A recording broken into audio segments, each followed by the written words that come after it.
নমস্কাৰ learning point আছামলৈ আপোনালোক সকলোকে স্বাগতম জনাইছোঁ। অংগনবাড়ী কৰ্মী আৰু সহায়িকাসকলৰ এটি বিশেষ খবৰ এই ভিডিঅ'টোৰ জৰিয়তে আপোনালোকে জানিব পাৰিব। আশা কৰোঁ ভিডিঅ'টো শেষলৈকে চাব আৰু ভিডিঅ'টো চাই উপকৃত হোৱা বুলি ভাবিলে আগলৈকে শ্বেয়াৰ কৰিব। ICDS ৰক্ষা কৰা আৰু মাননিৰ সলনি মজুৰি আদায় দিয়া অথবা মজুৰি দিব নোৱাৰালৈকে মাননিৰ পৰিমাণ বৃদ্ধি কৰাৰ দাবীত চলি থকা অংগনবাড়ী কৰ্মী সহায়িকাৰ বিক্ষোভ ধৰ্মঘটে আজি 7ম দিনত ভৰি দিলে। উল্লেখযোগ্য যে যোৱা 26 ফেব্ৰুৱাৰীৰ পৰা 17 সহস্ৰাধিক অংগনবাড়ী কৰ্মী আৰু সহায়িকাই মহাবিক্ষোভ প্ৰদৰ্শন কৰাৰ পিছতো চৰকাৰে কোনো ব্যৱস্থা গ্ৰহণ নকৰাত দিনে নিশাই বিক্ষোভ ধৰ্মঘট চলাই আছে অসম ৰাজ্যিক অংগনবাড়ী কৰ্মী আৰু সহায়িকা সন্থাই। এই আন্দোলনৰ প্ৰতি সংহতি জনাবলৈ উপস্থিত হয় CITU সৰ্বভাৰতীয় সভানেত্ৰী ডক্টৰ কে হেমলতা। তেখেতে কাৰ্যসূচীত অংশ লৈ দিনে নিশাই মুকলি আকাশৰ তলত মহিলা কৰ্মচাৰীসকলক বিজেপি চৰকাৰে ধৰ্ণা বিক্ষোভ কাৰ্যসূচী কৰিবলৈ বাধ্য কৰাইছে বুলি অভিযোগ কৰে। কেন্দ্ৰ তথা অসমৰ ডাবল ইঞ্জিন থকা চৰকাৰখনে কাম কৰা মহিলা কৰ্মচাৰীক উপযুক্ত মজুৰি দিব নোৱাৰে, কিন্তু বিগত বছৰত দেশৰ বৃহৎ পুঁজিপতিসকলক প্ৰায় 200 লাখ কোটি টকা বেংক ঋণ ৰেহাই দিছে। ডক্টৰ কে হেমলতাই জনাইছে যে যোৱা সময়ছোৱাত মোদী চৰকাৰে প্ৰায় 10 লাখ কোটি টকাৰ চৰকাৰী কৰ বৃহৎ কৰ্পৰেটক ৰেহাই দিছে, অথচ দেশৰ কৃষি আৰু শ্ৰমজীৱী মানুহৰ ওপৰত প্ৰতিদিনে কৰৰ বোজা জাপি দি আছে।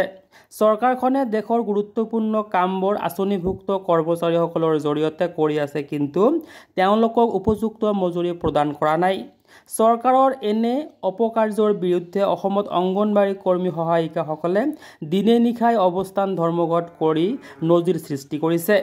হেমলতাই চৰকাৰে শ্ৰমিকৰ প্ৰতি কৰা এনে কাৰ্য বন্ধ কৰি তেওঁলোকৰ ন্যায়সংগত দাবীবোৰ শীঘ্ৰে মানি লৈ পৰিস্থিতি নিয়ন্ত্ৰণ কৰিবলৈ বিজেপি চৰকাৰক দাবী জনায়। কাৰ্যসূচীৰ পৰা সংগঠনটোৰ সভানেত্ৰী জয়মতী দাস আৰু সাধাৰণ সম্পাদিকা ইন্দিৰা নেৱাৰে জানিবলৈ দিয়ে যে অসমৰ বিভিন্ন সংগঠনে তেওঁলোকৰ এই ন্যায্য প্ৰাপ্য আন্দোলনৰ প্ৰতি সমৰ্থন জনাইছে। ইতিমধ্যে এই কাৰ্যসূচীৰ প্ৰতি সমৰ্থন জনাই অসম ৰাজ্যিক কৃষক সভাই অহা 3 মাৰ্চত ৰাজ্যজুৰি বিক্ষোভ প্ৰদৰ্শন কৰিব বুলি জানিবলৈ দিছে। নেতৃত্বই জনায় যে ইতিমধ্যে চৰকাৰে পুনৰ 3 মাৰ্চৰ সন্ধিয়া অৰ্থাৎ আজি সন্ধিয়া আলোচনালৈ আমন্ত্ৰণ জনাইছে। অৱশ্যে আলোচনা ফলপ্ৰসূ নহ'লে আন্দোলনৰ ধাৰাবাহিকতা অব্যাহত থাকিব, এই কথা স্পষ্ট কৰে সংগঠনটোৰ নেতৃত্বদ্বয়ে। ইপিনে এই কাৰ্যসূচীত কংগ্ৰেছৰ মহিলা মৰ্চাৰ সভানেত্ৰী মীৰা বৰঠাকুৰ, বেংক এমপ্লয়িজ এছ'চিয়েশ্যনৰ নেতা দিবাকৰ বৰ্মন, অসম ৰাজ্যিক কৰ্মচাৰী ফেডাৰেশ্যনৰ সম্পাদক নিবাৰণ পাটগিৰি আৰু অসম ৰাজ্যিক আশা ইউনিয়নৰ প্ৰতিনিধি দল এটাই অংশ লয় আৰু প্ৰতিবাদকাৰীসকলক উদ্দেশ্যি বক্তব্য ৰাখে। বক্তাসকলে চৰকাৰৰ মহিলা বিৰোধী নীতিক তীব্ৰ সমালোচনা কৰে। উল্লেখযোগ্য যে এই সভাত CITU ৰাজ্যিক কমিটিয়ে অংগনবাড়ী কৰ্মী সহায়িকাৰ আন্দোলনৰ বিষয়টো গুৰুত্ব সহকাৰে আলোচনা কৰে আৰু অহা 6 মাৰ্চত ৰাজ্যজুৰি সংহতি দিৱস পালন কৰাৰ বাবে অসমৰ শ্ৰমিক কৰ্মচাৰীলৈ আহ্বান জনায়।